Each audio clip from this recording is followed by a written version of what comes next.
तो आज का भी एक और चड्डी चोरी वाला केस जीतने के पास इंदर अपने घर वापस आता है और डिसाइड करता है कि वो सेलिब्रेट करेगा अपने डेड वाइफ के साथ, जिसका नाम है सरस्वती, जिसका 21 साल के बाली उम्र में ही निधन हो गया है। लेकिन ये सब कैसे हुआ वो जानने के लिए हमें जाना पड़ेगा फ्लैशबैक पे, जहाँ हमारे को पता चलता है कि इंदर को पहले अपने शरीर से छोटे कपड़े पहनना ज्यादा पसंद था, लेकिन अपना भाई भी काफी सख्त लौंडा है। ये ऐसा एक सिंगल मौका भी नहीं छोड़ता, अगर कहीं पे बॉडी दिखाने वाला अगर चांस मिल रहा है तो ये ग्रैब कर लेगा और दिखा ही देगा। भाई लिफ्ट में भी नंगा होने की तैयारी कर रहा था और ये अपने ब्रेकअप के टाइम में भी पुलअप मार रहा था। और एक तुम हो आलसी गधे, जिसको थोड़ा सा जिम करने बोल दो तो तुम्हारा पसीना छूट जाता है, तुम्हें 10 बहाना आ जाता है। लेकिन हमारा इंदर एक क्रिमिनल भी है जी। 13 साल की उम्र में तो जेल गया था सर, मर्डर के इल्जाम में। 8 साल बाद अगर जैसे कोई जेल से छूट के बाहर निकलता है तो उसे क्या पढ़ना चाहिए? बड़े पहली बात यह है कि 13 साल के बच्चे को जेल नहीं होती। एंड अब हम देखते हैं कि इंदर के नीचे, मेरा मतलब है इंदर के ऊपर रहती है सारू, और सारू की फैमिली साउथ से है, इसलिए वो लोग तेलुगु बोलते हैं।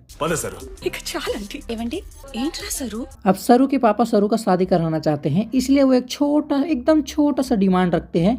IIT, IIM ब्राह्मण से, और यही सेम रिक्वायरमेंट सरू भी अपना बना लेती है। IIT, IIM ब्राह्मण शास्त्री मुझसे शादी कर ले। देख रहे हो मित्र, कैसे कास्ट में बांटा जा रहा है फैमिलियों के द्वारा। लेकिन बेचारी सरू का दूरदर्शन वाला जैसे मुंह देखकर सारे लड़कों ने इसको रिजेक्ट कर दिया। बोलिए, लड़के वालों ने कैंसिल कर दिया। और जैसे तैसे करके एक लड़का रिश्ता देखने आता है, उसमें भी वो लड़का उसकी बहन को पसंद करके चला जाता है और बदले में ये बोल देता है, तू कावेरी जैसी ब्यूटी को ले गया और सरस्वती जैसी विभूति आंटी को मुझे चिपका रहे। अभी ठीक है यार, ब्यूटी जो है वो नेचर से होती है, चेहरों से नहीं होती। लेकिन अगर मैं होता तो मैं भी उसकी बहन। खैर छोड़ो, किसी और टॉपिक पे बात करते हैं। अब जैसे तैसे जो सरू का अपनी लाइफ का एम ही बन जाता है शादी करना, क्योंकि उसके वजह से उसकी छोटी बहन का शादी नहीं हो पा रहा होता है, जिसका जवानी फूट फूट कर आले मेरी जाने मन कर रहा है। तुम अपने लिए कोई लड़का क्यों नहीं ढूंढती? मतलब संजय से मेरी शादी फिर से पोस्टपोन हो गई। और अगर सरू खुद 21 साल की है तो उसकी बहन क्या अभी स्कूल में पढ़ रही है क्या? खैर, सरू को क्रश है अभिमन्यु पे, लेकिन अभिमन्यु उस पर कुछ भी नहीं डालता, मेरा मतलब है घास नहीं डालता। फाइनली सरू मिलती है अपने इंदर भैया से, सॉरी इंदर से। ब्रो तू हर टाइम में ये अपना क्रॉप टॉप क्यों पहन के आ जाता है ब्रो? ये क्या, ये तू कपड़ा ही मत पहना करना जब इतना दिखाना है तो। और पता नहीं ये हर सिंगल हड्डी वाला आदमी 4 दिन जिम करने के बाद ये कपड़ा उतार के क्यों सलमान खान बनने निकल जाता है। और इस मूवी में भी वही होता है, एलिवेटर खराब हो जाता है, जिसके वजह से उसको फिर से एक अपॉर्चुनिटी मिल जाता है कि मैं हूँगा नंगा, अब देख तू। तो फाइनली सरू डिसाइड करती है कि उसको मेक ओवर का जरूरत है, जिसके वजह से उसको इंदर के पास जाना होता है, क्योंकि इंदर की जो गर्लफ्रेंड है वो होती है एक मेकअप आर्टिस्ट काइंड ऑफ। और ये सरू जाती कब है? सुबह के 4 बजे। मैं अंदर आ सकती हूँ? और यार तुम्हारे घर के सामने अगर कोई लड़की 4 बजे आके खड़ी हो गई, मैं अंदर आ सकती हूँ पूछेगी तो तुम क्या बोलोगे? तुम साले हरामी, तुम धर लोगे, मेरे को मालूम है तुम इतना गंदा। लेकिन सख्त लौंडा है ना, जिम करने वाला, इसलिए बेचारा अपना एक्सरसाइज करने निकल जाता है। इस टाइम पे आना पड़ा कि कोई देख ना ले। फिर इंदर की एक्स गर्लफ्रेंड अपना कुछ उठा कर आ जाती है उससे मिलने, और उसके साथ उसको मेरा मतलब रंगे हाथों पकड़ कर वो बहुत ज्यादा गुस्सा हो जाती है और वही बॉटल फेंक के मारती है उसके पीठ पे। और ये सब बकचोदी होने के बाद जो सरू है वो बैंडेज लगाती है, और बैंडेज लगाने के बाद वो गेट को खुला छोड़ देती है ताकि सुबह 4 बजे है तो कोई ना कोई आ जाए इस रूम में। वाओ, इस टाइम पे आना पड़ा कि कोई देख ना ले। और ये इसके साथ भी कुछ ना कुछ बकचोदी हो ही जाता है, जिसको उसके बाप देख लेता है और वो सबको बड़ा मिसअंडरस्टैंडिंग हो जाता है। नाना आप तो कल आने वाले थे। और ऐसे रंगे हाथों पकड़ जाने के बाद ये सवाल भी कैसे अजीब सा पूछ रही है। नाना आप तो कल आने वाले थे। ये सवाल ही ऐसा पूछिए ना जिससे सामने वालों को यही फील होगा कि हाँ ये लड़की सच में कुछ कर रही थी। लेकिन एज अ गुड फादर जो सरू के पापा है वो अंडरस्टैंड होते हैं इन सबको, और एकदम शांति से उसके पास जाकर उसे कान के नीचे एक रेफ्टा जो बजाते हैं ना, मजा आ गया भाई बिल्कुल। क्रियाकर्म करने वाले पंडित को बुला लो, तेरी बेटी मर गई ना। खैर, जिसकी वजह से सरू को उसके बाप उसको घर से निकाल देते हैं। उसके बाद ये बेचारा अपना जो इंदर जो है वो उसको मुंबई में एक नया घर दे। खैर नया घर नहीं था, वो खंडर जैसा था, लेकिन कम से कम दे तो रहे, वो भी मुंबई में दे रहा है ब्रो, ये इंपॉर्टेंट है। और ये बंदा खुद जॉबलेस है ना। तुम्हारे हाथ में ये फाइल, तुम्हें नौकरी मिल गई है।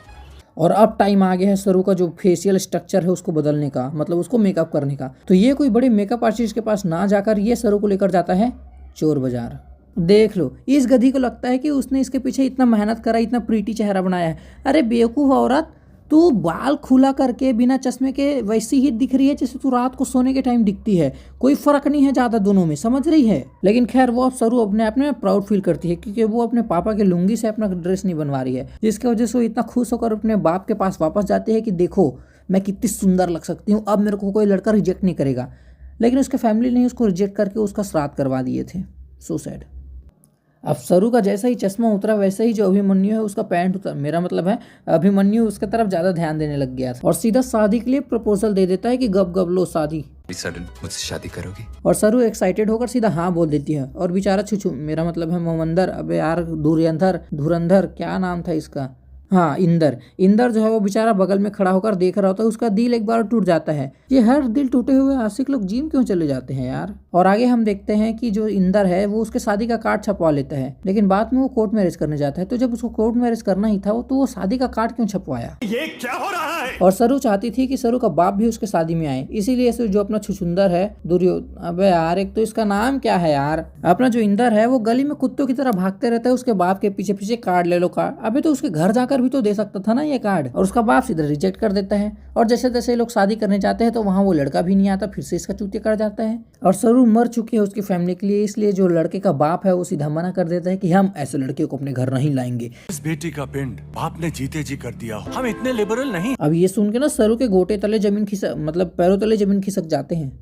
और ये बेचारी अपनी शादी टूटने की वजह से इसका इतना ज्यादा फट जाता है कि ये सीट को भी फाड़ने लगती है। बट स्टिल जो होटल है वो नॉन रिफंडेबल होता है, जिसकी वजह से सरू डिसाइड करती है कि अब इसका फायदा उठाया जाए और बोलती है चल रविंदर मजे करते हैं। अब यहाँ पे बाथ टब पे बैठे बैठे उसको ठंड लग जाती है, जिसके बाद उसको गर्मी की भी जरूरत है ना, तो गर्मी कहाँ से मिलेगा।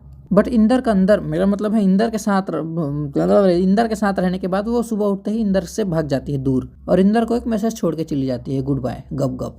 अब हमारा बेचारा इंदर का दिल फिर से टूट जाता है, फिर से वो जिम करना शुरू कर देता है बाकियों की तरह।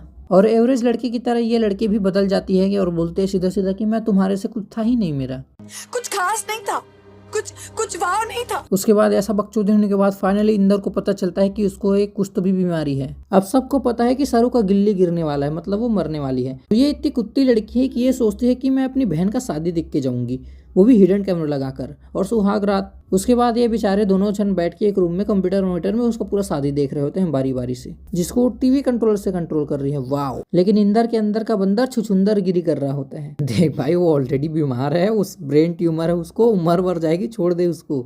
और यार मूवी बनाने वालों सरू की माँ को थोड़ा कुछ ज्यादा एक्स्ट्रा रोल दे देते ना, हर बात पे अपना पल्लू मुंह पे गप गप कर लेती है ये। फाइनली उसका गिल्ली गिर चुका है, अब कुछ भी नहीं होने वाला, बस बजेगा। अगर तुम्हारे को अच्छा लगा तो तुम लाइक करो, कमेंट करो, सब्सक्राइब करो, सपोर्ट करो।